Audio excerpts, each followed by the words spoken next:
प्यारे दोस्तों, आप सभी का मन्नू एकेडमी में स्वागत है। कोऑर्डिनेट ज्योमेट्री के सीरीज में आज हम लेक्चर नंबर 4 लेकर आए हैं, जिसमें कि हमें एक्सरसाइज 7.1 के कुछ क्वेश्चन डिस्कस करने हैं। आपसे विनम्रतापूर्वक रिक्वेस्ट है कि अगर आपने हमारे पुराने लेक्चर्स नहीं देखे हैं तो पहले आप लेक्चर नंबर 1, 2, 3 देख लीजिए, जिससे कि आपको कंसेप्ट क्लियर हो जाएगा और बहुत ही आसानी से ये क्वेश्चंस भी समझ आएंगे। और ये हमारे पास जो क्वेश्चन है वो एक्सरसाइज 7.1 के क्वेश्चंस हैं, जो कि एनसीईआरटी क्लास 10th का 7 चैप्टर है। तो आइए हम देखते हैं क्या कुछ हमारे पास क्वेश्चन है, जिसमें कि हमारे पास पहला क्वेश्चन है जो कुछ इस प्रकार है। कह रहा है कि determine if the points 1,5 and 2,3 and -2, -11 are collinear. यानी कि हमारे पास जो क्वेश्चन है, determine if the points 1,5 and 2,3 and -2,11 are collinear. तो हमें इस 3 पॉइंट को कोलिनियर दिखाना है। तो हमें कोलिनियर का केस जो पता है, जो आपने कोलिनियर के बारे में अगर आप जानते हैं तो ठीक है, अगर नहीं जानते हैं फिर भी आप इसको आसानी से समझ सकते हैं। मान लीजिए ये हमारे पास लाइन है और यहाँ पे मैं एक पॉइंट ले लेता हूँ जो कि हमारे पास कुछ इस प्रकार है। कोलिनियर के लिए हमेशा ये बात ध्यान होना चाहिए कि कोलिनियर तभी कोई पॉइंट 3 पॉइंट कोलिनियर होता है जब वो तीनों पॉइंट क्या होता है, एक लाइन पे लाई करता है। जब 3 पॉइंट एक ही लाइन पे लाई करेगा तो वो क्या होगा, कोलिनियर। अब मान लीजिए ए, हमारे एक पॉइंट यहाँ पे है ए, और दूसरा बी यहाँ पे, और तीसरा सी यहाँ पे। तो कोलिनियर के केस में हमेशा ये तीनों पॉइंट एक लाइन पे लाई करते हैं। और जब भी हम डिस्टेंस फॉर्मूला से कोलिनियर दिखाने की कोशिश करते हैं तो उसके लिए जो केस है कुछ हमारे पास इस प्रकार है। पहले हम देख लेते हैं, ये जो फर्स्ट पॉइंट है वो हमारे पास ए है और ये दूसरा है वो बी है, यानी कि 2,3। एंड जो तीसरा जो कोऑर्डिनेट है वो है -2,11, -11। सो नाउ यहाँ से हम -11 और ये -2,3 को हम देख लेते हैं, जिससे कि हमें बहुत ही आसानी से ये क्वेश्चंस समझ में आ जाएंगे। हमारे पास जब कोलिनियर कोई चीज दिखाना होता है, अगर तीनों पॉइंट्स कोलिनियर, तो इस डिस्टेंस फॉर्मूला के केस में हमें ये शो करना पड़ेगा कि A B plus B C का जो सम है, डिस्टेंस का जो सम है, वो हमें ए सी के इक्वल होना चाहिए, तभी ये क्या होगा, तीनों पॉइंट कोलिनियर होगा। तो सबसे पहले यहाँ पे हमें डिस्टेंस निकालने पड़ेंगे, यानी कि ए बी डिस्टेंस निकालना पड़ेगा। ए बी का जो डिस्टेंस होगा, हमने डिस्टेंस फॉर्मूला पढ़ा है, जो डिस्टेंस फॉर्मूला होता है वो है x1 x2 माइनस x1 का whole square plus y2 minus y1 का होल स्क्वायर। यहाँ पे आप देख लीजिए, ए बी जो हमारे पास पॉइंट है, ये मान लीजिए ये हमारे पास x1 है और ये y1 है और ये x2 है और ये y2 है 3। तो आप यहाँ से बहुत ही आसानी से बस वैल्यू डाल दीजिए, यहाँ पे जो ए बी का जो डिस्टेंस आएगा वो बहुत ही आसानी से यहाँ से ए बी आपको मिल जाएगा। तो ये देखिए रूट में आ जाएगा हमारे पास। अब यहाँ पे x2 है जो वो 2 है, यहाँ से आ जाएगा 2 माइनस 1 का होल स्क्वायर प्लस यहाँ पे y2 3 है और y1 क्या है, 5 है। तो यहाँ से कितना हो जाएगा, 3 माइनस 5 का होल स्क्वायर। यहाँ से आपको ए बी मिल जाएगा। ए बी इक्वल्स टू जो डिस्टेंस आएगा हमारे पास कुछ इस प्रकार आएगा। ये देखिए 2 माइनस 1, 1 का स्क्वायर करेंगे 1 ही आएगा। और ये देखिए 3 माइनस 5, यानी 2 माइनस का 2 आएगा, -2 का स्क्वायर कीजिएगा वो 4 हो जाएगा। तो आपके पास जो ए बी का डिस्टेंस आया कुछ इतना आया हमारे पास, √4 + 1 इट गिव्स 5। तो जो ए बी आया वो 5 आया। अब हमें निकालना क्या है, BC निकालना है, क्योंकि ये दोनों का सम AC के इक्वल होना चाहिए, तभी ये तीनों पॉइंट क्या होगा, कोलिनियर होगा, वरना ये कोलिनियर नहीं होगा। तो हमारे पास अब हमें BC निकालना है। तो जब हम BC यहां से निकालेंगे तो BC के लिए भी सेम फॉर्मूला यूज होगा। BC equals to √x2 minus x1 का whole square plus y2 minus y1 का होल स्क्वायर। सो सिंपल यहाँ पे वैल्यू डाल दीजिए। अब देखिए यहाँ पे जो है, यहाँ पे ये x2 हो जाएगा और ये y1 हो जाएगा, और यहाँ पे ये x2 और दिस वन इज द ये y2। ये 11 - 11 इज अ y2 और -2 is a minus 2 is x2। तो इस डिस्टेंस के लिए हमारे पास जो c वाला पॉइंट होगा वो सारे x2 कॉमा y2 हो जाएगा, और b वाला जो कोऑर्डिनेट होगा वो हो जाएगा x1 कॉमा y1। सो हमारे पास यहाँ पे अब वैल्यू निकालना है x2 माइनस x1। देखिए यहाँ पे माइनस क्या है, -2 और -2 का स्क्वायर हो जाएगा, प्लस ये देखिए यहाँ प्लस में है और ये माइनस में है, तो x2 माइनस x1 करेंगे तो x2, ये तो पहले से ही माइनस में है x2, और x1 हमारे पास माइनस में यहाँ पे आ जाएगा। ठीक है, उसके बाद हम प्लस कर देंगे, फिर हो जाएगा हमारे पास y2 माइनस y1, यानी कि y2 कितना है, -11 -3। सो अब यहाँ स्क्वायर हो जाएगा y2 माइनस y1 का स्क्वायर। सो ना इसको आप सॉल्व कर लीजिए थोड़ा सा। अब यहाँ से हम थोड़ा सा सॉल्व करेंगे, ये आ जाएगा -2 कितना 4 हो जाएगा, 4 का square you get here 16, plus यहाँ पे 11 -3 ये हो जाएगा हमारे पास 14 का जब स्क्वायर कीजिएगा तो आपके पास आएगा, जो वैल्यू आएगा 196। सो अब इन दोनों को हम प्लस कर लेते हैं।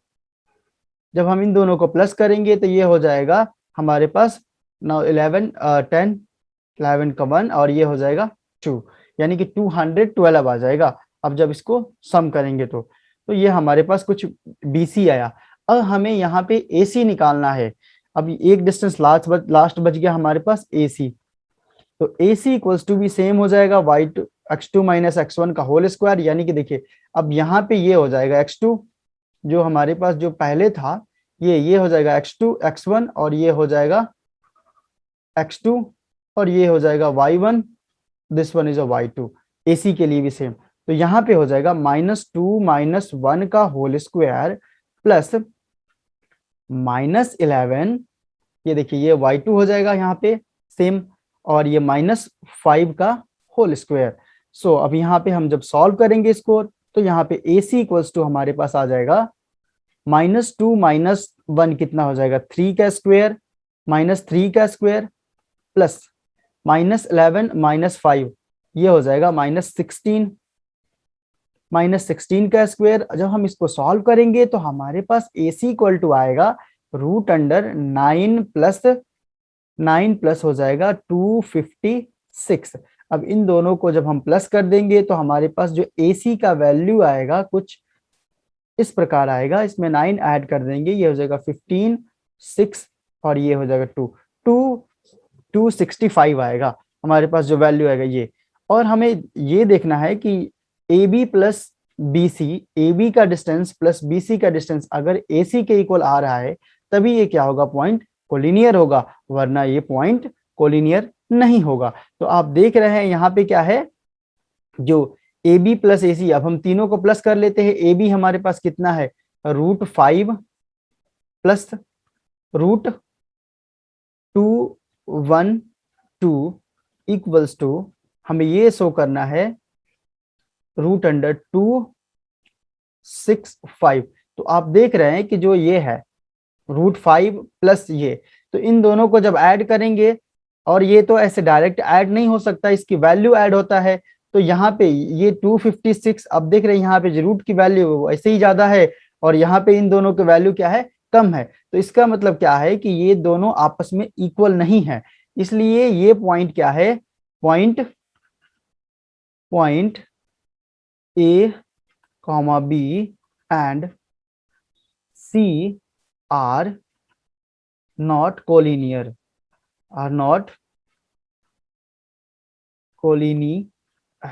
तो आप यहाँ पे देख रहे हैं कि दोनों का जो डिस्टेंस का, दो पॉइंट का डिस्टेंस का सम तीसरे के इक्वल नहीं आ रहा है, इसलिए जो तीनों पॉइंट है ये कोलिनियर नहीं है। बहुत ही आसानी से आप क्या कर सकते हैं, 3 पॉइंट्स है तो तीनों पॉइंट्स एक लाइन पे दिखा दीजिए और उसके बाद इन तीनों का डिस्टेंस निकाल लीजिए। डिस्टेंस निकाल के किसी भी दो का सम अगर तीसरे के इक्वल आ रहा है तो इसका मतलब वो क्या है, कोलिनियर है, अगर नहीं आ रहा है तो वो कोलिनियर नहीं है। आइए हम अब इसी के साथ ये क्वेश्चन को समाप्त करते हैं, आते हैं नेक्स्ट क्वेश्चन पे। नेक्स्ट क्वेश्चन में है वो इसमें देखते हैं क्या कुछ। क्वेश्चन नंबर है हमारे पास 4, क्वेश्चन नंबर 4 है जो है कि एनसीईआरटी के क्वेश्चन नंबर 4 है एक्सरसाइज 7.1 का।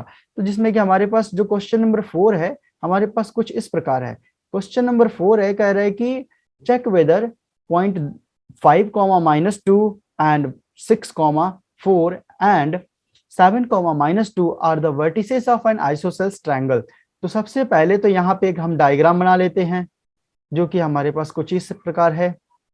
मान लीजिए ये हमारे पास एक डायग्राम बना लिया हमने, ये हो गया। तो ये हम पहले यहाँ पे डायग्राम बना लेते हैं, जिससे कि हमें बहुत ही आसानी से, मान लीजिए ये ए पॉइंट है, ये बी है, ये सी। हमें ये शो करना है कि इसका दोनों साइड ये क्या है, 3 पॉइंट्स है यहाँ पे, कोऑर्डिनेट दे रखे वर्टिसेस 5,2 है हमारे पास पहला कोऑर्डिनेट, और जो दूसरा कोऑर्डिनेट है वो है हमारे पास 6,4, ये 5,2 है, -2 है। और जो सी का जो कोऑर्डिनेट है वो हमारे पास है 7, -2। तो हमें इसे दिखाना है आइसोसेल्स ट्रायंगल। तो आइसोसेल्स ट्रायंगल दिखाने के लिए आपने क्या करना है, पहले आपको पता है आइसोसेल्स ट्रायंगल की प्रॉपर्टी क्या होता है, कि जो आइसोसेल्स ट्रायंगल का जो दो साइड्स होते हैं वो क्या होते हैं, हमेशा इक्वल होते हैं। तो यहाँ पे हमें ये शो करना है AC equals to AB show कर देते हैं, तो भी ये क्या होगा, ट्रायंगल, आइसोसेल्स ट्रायंगल हो जाएगा। तो हम देखते हैं यहाँ पे AB इक्वल टू AC, हमें पहले डिस्टेंस निकालना पड़ेगा। अगर वो डिस्टेंस इक्वल होगा तो इट मीन्स क्या है, ये ट्रायंगल आइसोसेल्स है, वरना ये नहीं है। तो हम देखते हैं AB AC, पहले डिस्टेंस निकाल ले, पहले AB डिस्टेंस निकाल लेते हैं। हमारे पास AB कितना हो जाएगा, AB डिस्टेंस निकालना चाहते हैं तो हमारे पास डिस्टेंस फॉर्मूला हमें पता है क्या होता है, x2 माइनस x1 का whole square plus y2 minus y1 का होल स्क्वायर। और कभी भी क्वेश्चन करते वक्त आप फॉर्मूला जरूरी लिखिए, क्योंकि फॉर्मूला के आधे नंबर होते हैं क्वेश्चन में, तो अगर आप नहीं लिखते हैं तो आपके हाफ मार्क्स कट जाते हैं। इसलिए जब भी पेपर चेक होता है तो उसमें आपके फॉर्मूले देखा जाता है, तो इसलिए पहले आप फॉर्मूला लिखिए, तब आप क्वेश्चन करना स्टार्ट कीजिए। उसके बाद यहाँ पे देखिए, अब जो हमारे पास AB डिस्टेंस निकाल रही है, तो ये हमारे पास कितना है, ये x1 है, ये y1 है, और ये हमारे पास क्या है, x2 है, और ये हमारे पास है y2 है। ठीक है, तो यहाँ से हम इन दोनों कोऑर्डिनेट को यूज करेंगे और बहुत ही आसानी से क्या कर लेंगे, AB निकाल लेंगे। सो AB इक्वल्स टू हमारे पास हो जाएगा x2 माइनस x1, यानी कि x2 कितना है हमारे पास, 6 माइनस 5 का whole square plus y2 minus y1, यानी y2 कितना है हमारे पास, 4 माइनस -2, यानी कि ये प्लस हो जाएगा, -2 में माइनस करेंगे तो मल्टीप्लाई होगा तो प्लस हो जाएगा, इसका स्क्वायर। सो यहाँ पे जब आप सॉल्व करेंगे तो आपके पास कुछ इस प्रकार वैल्यू मिलेगा, 6 माइनस 5 गेट 1 का स्क्वायर प्लस यहाँ से आपको मिलेगा 6 का स्क्वायर।